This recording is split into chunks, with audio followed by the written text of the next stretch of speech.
गरीब कॉन्फिडेंस दिया sir stock exchange. गरीब आदमी के पास इतना पैसा कहाँ से आया कि वो स्टॉक एक्सचेंज में जाके लगा दे। अच्छा मशवरा अच्छा है वैसे।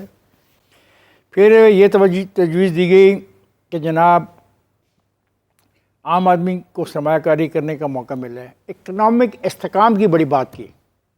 ये वो तमाम लोग हैं, अगर ये चाहें तो इकनॉमिक इस्तेकाम के लिए पाकिस्तान में सियासी इस्तेकाम करने के लिए अपना रोल अदा कर सकते हैं।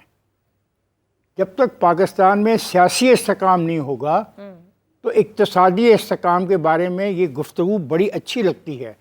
बिजनेस फ्रेंडली बजट, एक्सपोर्ट बढ़ा दी जाए, जीएसटी को कम करो, कौन कम करेगा?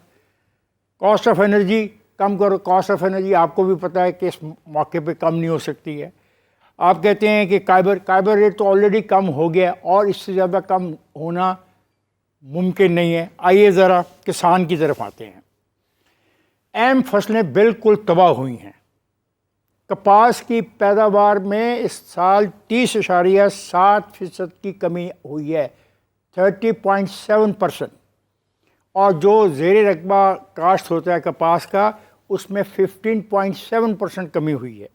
आगे चलें, कपास के बाद गंदम, जो जिससे हम रोटी खाते हैं और हम कहते हैं हम 6 रुपए की रोटी बेचेंगे, 8 रुपए की नहीं बेचेंगे, 10 की नहीं बेचेंगे, उस गंदम की पैदावार में 8.9% कमी हुई है। और याद रहे कि ज़राअत वो सेक्टर है जो जीडीपी का 23 से 24% तक का है और रोज़गार में 37% का हिस्सेदार है। इसका जो हशर हुआ है वो आपके सामने है और सारे का सारा मलबा आप डाल रहे हैं मौसमियात पे। क्या मैं ये पूछ सकता हूँ कि कपास की पैदावार जो कम हुई 30.7 और गंदम में जो 8.9 की कमी आई, इस दौरान जिस दौरान ये ज़ेर काश थी, क्या एक्स्ट्रा ऑर्डिनरी क्लाइमेट चेंज आ गई? क्या टेम्परेचर इतना राइज कर गया? क्या इतनी बारिशें हो गई? क्या इतनी ह्यूमिडिटी बढ़ गई? Let us be frank with each other. सिर्फ हर चीज़ को माहौलियात पे मत डाल दिया जाए।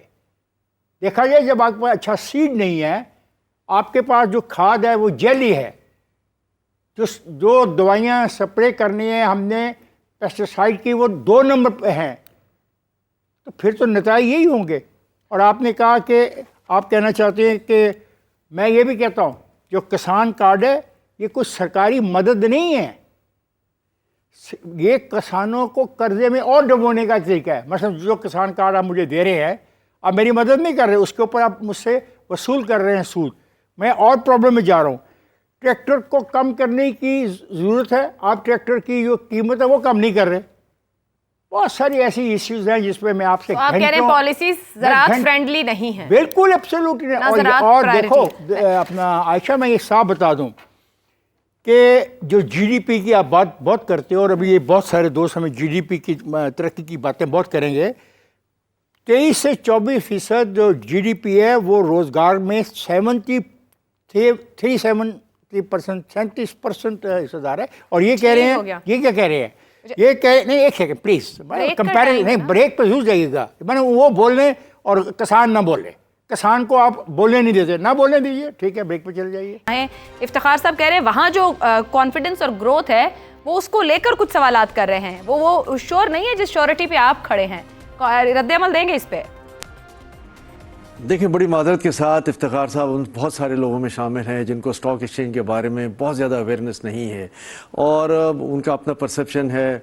ज़ाहिर है वो बहुत सारी चीज़ों पे नज़र रखते हैं, लेकिन मैं यहाँ बड़ा क्लियरली बताता चलूँ कि स्टॉक एक्सचेंज में इन्वेस्टमेंट के लिए आपको कोई बहुत बड़ा पोर्टफोलियो नहीं चाहिए। छोटे पोर्टफोलियो के साथ भी, छोटी रकम के साथ भी आप इन्वेस्टमेंट कर सकते हैं। और स्टॉक एक्सचेंज वो सेक्टर है जो सबसे ऑर्गेनाइज सेक्टर है, जहां 100% वाइट कैपिटल के साथ काम होता है।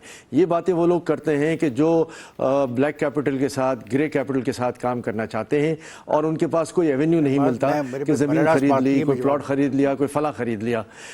जी, तो ये सारी चीज़ें जो है ना, ये इस बात की गमाज़ी करती हैं कि इसमें एक अवेयरनेस की ज़रूरत है। मैं समझता हूँ कि स्टॉक एक्सचेंज की जानिब से اسٹاک مارکیٹ میں انویسٹمنٹ کے لیے اویئرنیس کیمپین اور اسکیم چلانی پڑے گی. ان کو مؤثر طریقے سے لوگوں کو سمجھانا پڑے گا, ایجوکیٹ کرنا پڑے گا کہ اس میں انویسٹمنٹ کے کیا فوائد ہیں اور اس سے ملک کی ترقی میں, اکنامک ایکٹیویٹی میں کیا اثر اندازی ہو سکتی ہے. تو میرا خیال ہے کہ میں اس پہ چنائی صاحب آپ کی اسی پوائنٹ پر افتخار صاحب آپ نہیں سمجھتے جو چنائی صاحب کہہ رہے ہیں کہ جو گروتھ دکھی ہے اسمال انویسٹر اس کے اندر آیا ہے, کانفیڈنس ہے, وہ کہہ رہے ہیں آرگنائزڈ سسٹم ہے جس باعث یہ سب کچھ ہے. ابھی بھی آپ کو کوئی اس پہ شک ہے؟ میں احمد چنائی صاحب سے کوئی براہ راست بحث میں اپنے آپ کو الجھانے کو تیار نہیں. مجھے جو کہنا تھا میں نے کہہ دیا, جنہوں نے سننا تھا سن لیا. چلیں جی, مطلب ہے کہ ان کا پوائنٹ اپنی جگہ پہ کسی حد تک یہ سمجھا رہا ہے کہ وہ ایک اسمال انویسٹر کو اٹریکٹ کر رہے ہیں, کوشش کریں لوگوں کو سمجھائیں, لیکن میرا پوائنٹ بڑا کلیئر ہے. ٹھیک ہو گیا. افضل حمید صاحب, جب آپ آنے والے سال کی جب بات کرتے ہیں اس کے اندر یہ فرمائیے گا کہ ایکو سسٹم, کیونکہ اس کے ساتھ 40 سے زائد اور بہت سی انڈسٹریز جڑ جاتی ہیں ریئل اسٹیٹ کے اندر, اور جب آپ اس کے بلڈر اینڈ ڈیولپرز کو ساتھ ملا لیا جائے, آپ کے خیال میں اس کا ایکو سسٹم اتنا آرگنائزڈ اور اسٹرانگ ہے کہ آپ ٹیکس نیٹ کو اگر براڈ کرنا ہو تو وہاں بھی اتنا ہی سپورٹیو رہے گا یہ گورنمنٹ کے لیے, آپ کا پورا نیٹ ورک؟ دیکھیں, پہلی بات تو یہ ہے کہ حکومت کا کام جو ہے نا عام آدمی کی زندگی کو آسان بنانا ہے. ٹھیک ہے, تو بجٹ میں ظاہر ہے ہم اسی طرح دیکھ رہے ہوتے ہیں کہ عام آدمی کی زندگی آسان ہو رہی ہے یا نہیں ہو رہی. دوسری بات جو سوال آپ نے کیا ہے میں اس کی طرف آتا ہوں.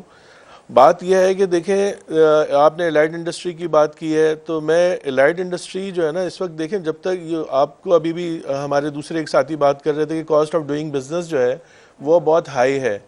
اچھا, جب آپ کنسٹرکشن انڈسٹری کو ریلیف دیں گے نا, تو وہ جو الائڈ انڈسٹری جس کی ہم بات کرتے ہیں کہ 60-70 انڈسٹری ہمارے ساتھ جڑی ہوئی ہے, وہ اس وقت بھی جو ہے وہ 50% سے کم اس پہ چل رہی ہے مینوفیکچرنگ پہ. یعنی کہ وہ جو مینوفیکچرنگ کر رہے ہیں وہ 50% سے کم پہ ہے. اس کی بنیادی وجہ یہ ہے کہ ان کے پاس جو ہے وہ ان کو بجلی مہنگی مل رہی ہے, ان کو گیس مہنگی مل رہی ہے, ان کو پانی پیسوں سے مل رہا ہے اور مہنگا مل رہا ہے, ان کا انفراسٹرکچر نہیں ہے ان کے پاس. تو اس ساری صورتحال میں جب cost of doing business high ہوگا تو وہ کیسے اپنی پروڈکشن, اور پلس یہ کہ جب ریل اسٹیٹ سیکٹر جو ہے وہ construction industry, builder developer business اپنی اس پہ پیس کے اوپر نہیں چل رہا ہوگا تو یقیناً وہ انڈسٹری بھی نہیں چلے گی. دوسری بات, میں ایک اور بھی بات ہی کہتا ہوں کہ ایگریکلچر انڈسٹری کے بعد construction industry, real estate business جو ہے, بلڈر ڈیولپر بزنس, وہ سیکنڈ انڈسٹری ہے جو سیکنڈ جاب پرووائڈر ہے. تو آپ ایک طرف ابھی افتخار صاحب بھی کہہ رہے تھے کہ ایگریکلچر پہ جو ہے وہ بالکل جو ہے وہ اس وقت سمجھ لیں کہ تمام اس کی جتنی بھی کراپس ہیں وہ پچھلے سال جو ہے اس کی بہت کم پرسنٹیج ہوئی, اور ابھی اقتصادی سروے میں بھی یہی بات بتائی گئی.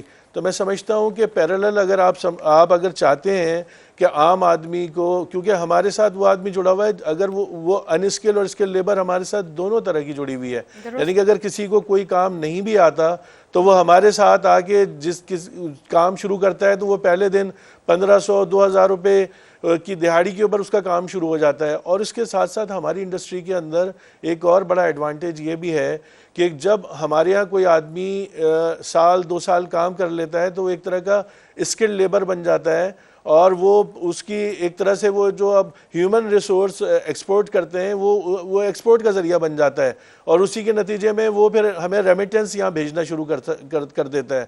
اور تو میں ہی سمجھتا ہوں کہ ہماری الائڈ انڈسٹری کو اگر آپ فل سوئنگ کے ساتھ چلانا چاہتے ہیں تو کنسٹرکشن انڈسٹری کو, ریل اسٹیٹ بزنس کو آپ کو ریلیف دینا ہوگا ٹیکس میں بھی, اور خاص طور پہ جیسے ہم یہ کہتے ہیں کہ ہمارے یہاں ٹیکسز میں بھی نا اوور لیپنگ بہت زیادہ ہے. تو جب تک اس اوور لیپنگ کو آپ ختم نہیں کریں گے, اور وہ سارے ٹیکسز ہم چونکہ براس جو ٹیکس آپ ہم سے لے رہے ہوتے ہیں وہ اگلے مرحلے پہ وہ ایک عام آدمی کے ساتھ جو ہے نا اس ٹیکس کا تعلق بن جاتا ہے. تو میں سمجھتا ہوں کہ اگر آپ الائڈ انڈسٹریز بھی چلانا چاہتے ہیں اور عام آدمی کو ریل اسٹیٹ سیکٹر میں انویسٹمنٹ کرنا چاہتے ہیں, اور دیکھیں اگر ہم اس میں اپنے اطراف کی بھی مثال لیں تو دیکھیں دبئی جو ہے اس وقت جو ہے وہ 99% جو ہے وہ ریل اسٹیٹ سیکٹر پہ چل رہا ہے. تو اس کی ریل اسٹیٹ سیکٹر کی گروتھ جو ہے وہ بہت ضروری ہے. ठीक हो गया अफजल हमीद साहब। ज़ैगम साहब, यहाँ पर अब जो बात हो रही है, सभी सेक्टर्स को रिलीफ चाहिए। वो एग्रीकल्चर है तो कॉस्ट ऑफ डूइंग प्रोडक्शन उनको चाहिए कि वो आसान हो जाए, या कॉस्ट ऑफ डूइंग बिजनेस कम हो जानी चाहिए, ओवरलैपिंग ऑफ टैक्सेस कम हो जाने चाहिए कि आप एक टैक्स लें और आसान तरीकाकार होना चाहिए। हुकूमत ने आने वाले साल के लिए जो अपना टैक्स का हदफ रखा है आमदन का, वो 14 खरब 2 अरब है। गुज़िश्ता साल नहीं इकट्ठा कर पाई है गवर्नमेंट। आपके ख्याल में डिजिटाइज करने जा रही है इकोनॉमी को, टैक्स का हदफ ये रख लिया है, रिलीफ सबको चाहिए, क्या गवर्नमेंट के टारगेट्स आसान हैं? क्या हदफ हासिल कर लेंगे? और ये जो डिजिटाइज इकोनॉमी है उसके अंदर वो कह रहे हैं कि कैश को कम किया जाए, ये सहूलत रहेगी, आसानी रहेगी हमारे सिस्टम के अंदर? देखिए आयशा, टारगेट को अचीव नहीं किया, लेकिन टैक्स में बहुत बड़ा इजाफा हुआ है। 26% की ग्रोथ ऐसी सूरत में जब आपकी इन्फ्लेशन सिर्फ 5% थी,